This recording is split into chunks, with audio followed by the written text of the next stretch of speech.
The moment the older woman gripped my sleeve with trembling fingers, something in her eyes told me this was not a casual favor but a quiet emergency, the kind that sneaks up on you in public places and leaves no room to breathe. The restaurant around us hummed with normal life, silverware clinking and soft laughter floating between booths, while she looked at me as if I were the last solid thing left in a world already cracking apart. She was named Margaret, a widow with carefully combed gray hair and hands that shook no matter how tightly she folded them together.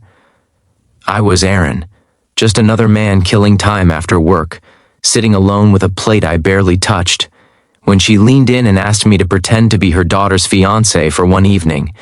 My first instinct was disbelief, followed by an uncomfortable question I never thought I would need to ask. If this happened to you, if a stranger's pain suddenly landed in your lap, would you walk away, or would you stay and risk being changed by it? Margaret explained everything in hurried fragments, her voice low, her eyes darting toward a corner booth where a young woman sat stiffly, pretending to scroll through her phone. The daughter's name was Hannah, and she was running out of time.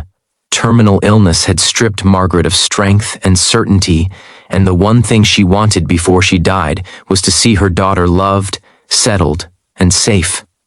Hannah had pulled away from faith, from family, from the idea that life could still be gentle. A broken engagement years earlier had left scars deeper than she ever admitted. Tonight, extended family had gathered. Tonight, Margaret needed a miracle that looked ordinary. I agreed before my fear could catch up with me, because sometimes compassion outruns logic. As I slid into the booth beside Hannah, the weight of the lie pressed on my chest. She glanced at me with suspicion, then resignation, her smile thin and practiced. I wondered what it would feel like to sit across from someone pretending to be your future, knowing the past had already hurt you too much. Would you play along, or would you run? The evening unfolded in careful, awkward beats. Hands touched briefly, shoulders leaned closer than necessary, laughter came a second too late. Margaret watched us with quiet gratitude, and every time I met her gaze, I felt the gravity of what she was losing. The lie was supposed to be simple, but lies rarely are. Hannah's eyes softened when relatives asked about wedding plans. Her posture relaxed when Margaret smiled. I felt like an intruder in a sacred space, yet also like a bridge between what was and what could have been. As dessert arrived, Margaret's strength faltered. I helped her stand, steadying a body made fragile by time and illness.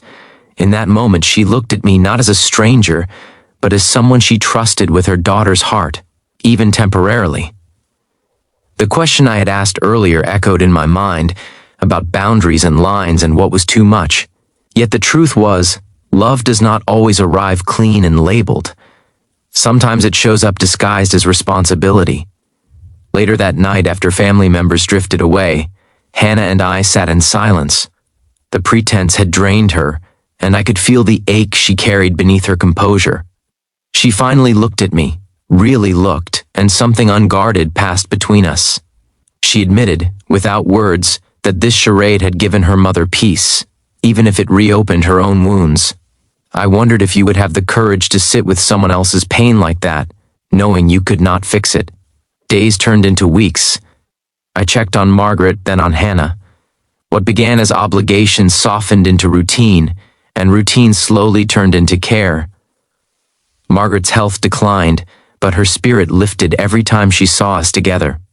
Hannah began to laugh in ways that startled her, as if she had forgotten the sound of it.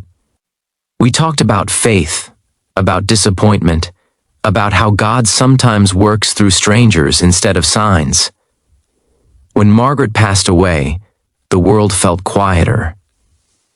At the funeral, Hannah stood alone until I stepped beside her, not as a pretend anything, but as someone who had walked the road with her. Grief stripped away pretense. There was no need to act anymore, yet neither of us stepped back. Loss has a way of clarifying what matters, and in the stillness that followed, something honest took root.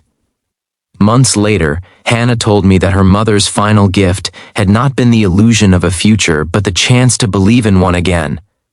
I realized then that kindness given freely can circle back, reshaped and deeper.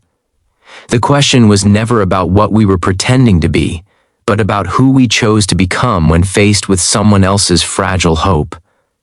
If this story stirred something in you, take a moment and comment below about what choice you think you would have made in that moment.